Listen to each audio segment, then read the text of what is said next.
Yo, what is going on, everyone? My name is Nick, or The Notorious Fantasy, and there's some NFL breaking news that I would like to tell you guys right now. Wide receiver, formerly of the New York Football Jets, has signed a 2-year, $20 million contract, including $12 million in year one with the Carolina Panthers, per source.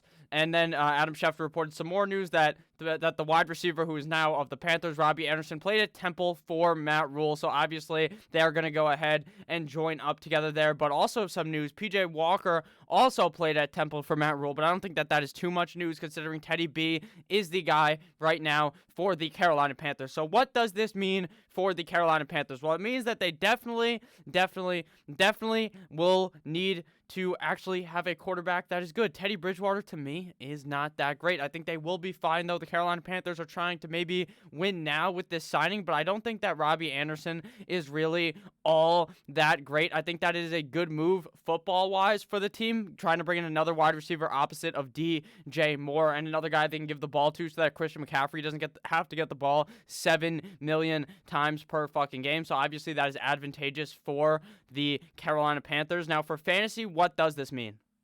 It kind of means a lot to me. It means that now this is either one of or two situations could play out here for fantasy football. Either DJ Moore takes a huge hit with this signing, or it helps DJ Moore because they're throwing the ball to someone else. Curtis Samuel was never that option for the Carolina Panthers. You just have to understand that.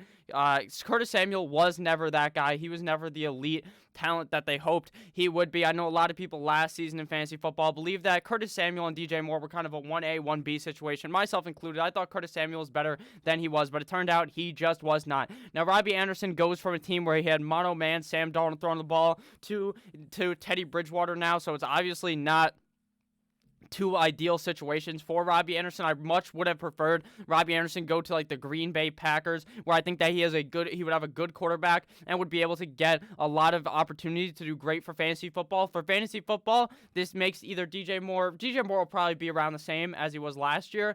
This makes Robby Anderson, to me, a lot more questionable to draft. If he was on the Jets, I would probably 100% have drafted him just because of that upside of him being the best wide receiver on the team. But now he's the wide receiver 2 on the team, so it does kind of worry me. But reading the news that he played for Matt Rule in Temple obviously ups his echelon on the team because the coaches love these guys that they bring in that they already know. That's just how it is. And shout out to the fact that the Panthers officially announced that they released Cam Newton. Those assholes, those cocksuckers really ruined Cam Newton. Cam Newton was one of the most respectable guys in the NFL, at least off the field. He was very good to the children around the area of where the Panthers play in Carolina. So obviously that just sucks for Cam Newton. I hope he can go to the Bears or somewhere else where he's going to be able to perform. So, well, maybe not the Bears anymore. I guess the Chargers. But I hope that Robby Anderson is pretty good because I love that talent last season. I think he is a very talented wide receiver. I just don't think that this necessarily makes him go up draft boards. He probably falls around the same very late in drafts for fantasy footballs. Thank you guys all for watching. If you ended up enjoying, please click that subscribe button down below.